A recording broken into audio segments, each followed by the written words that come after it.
It's Friday, on the streets of Kashmir's largest city.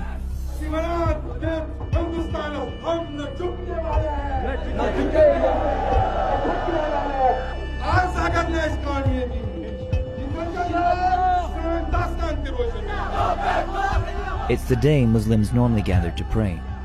But in recent weeks, it's also become a day of protest.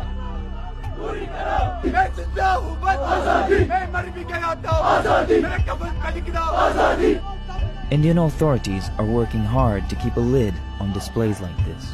But they can't change how people feel. There is only one solution! Gun solution! Gun solution! There is only one solution! Gun solution! Gun solution! As protests break out across Kashmir, Indian officials repeat what has become a well-worn soundbite. There has been no major law and order situation reported from across the valley. Life is slowly returning to normal. And situation is returning back slowly to the normal.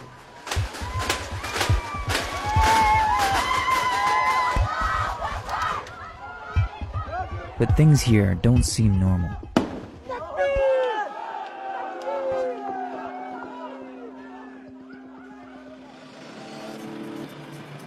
Kashmir has been a conflict zone for decades.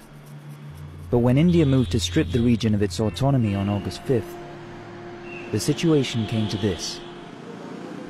Thousands more troops, and a curfew bringing daily life to a standstill. Phone lines and internet access were shut down, cutting off around 8 million Kashmiris from the outside world. So, we came to see what's actually happening here. We visit a neighborhood known for frequent clashes between protesters and Indian security forces.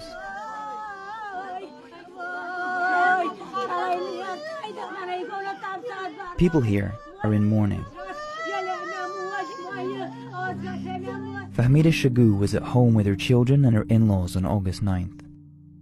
Police started firing tear gas at protesters outside.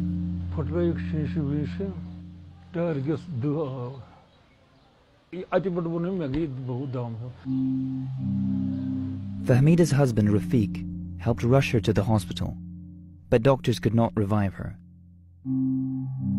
A sudden death and no one to hold accountable. We really demand justice. But from who? I don't know if we'll get justice, my kids will get justice. I don't know.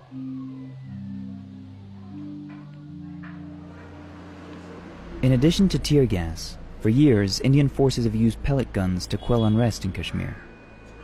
These shotguns fire cartridges full of lead pellets that lodge themselves in the flesh. They are supposedly non-lethal, but can cause life-changing disabilities.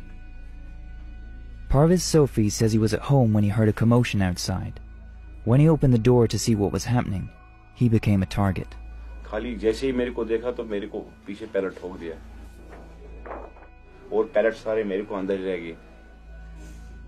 In the name of maintaining law and order, Indian forces have license to shoot with near impunity in Kashmir.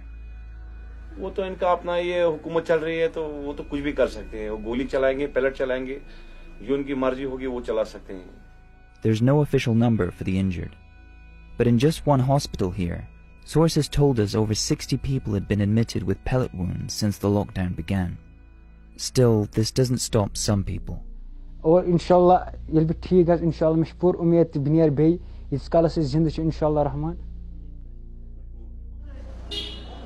And lives here have been upended in other ways too. This woman's 22-year-old son Mehrajuddin was arrested.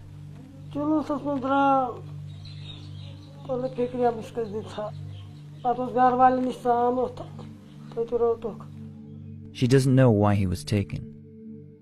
Since then, authorities have been giving her conflicting information.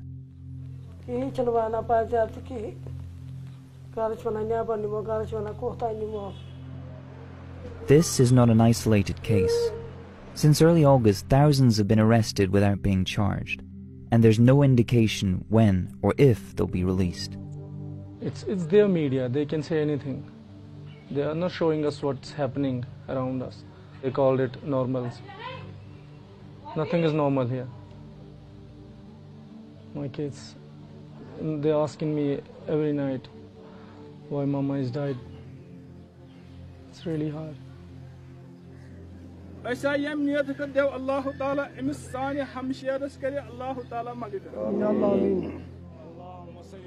Although some landlines have been reconnected, Kashmir is still largely cut off from the rest of the world.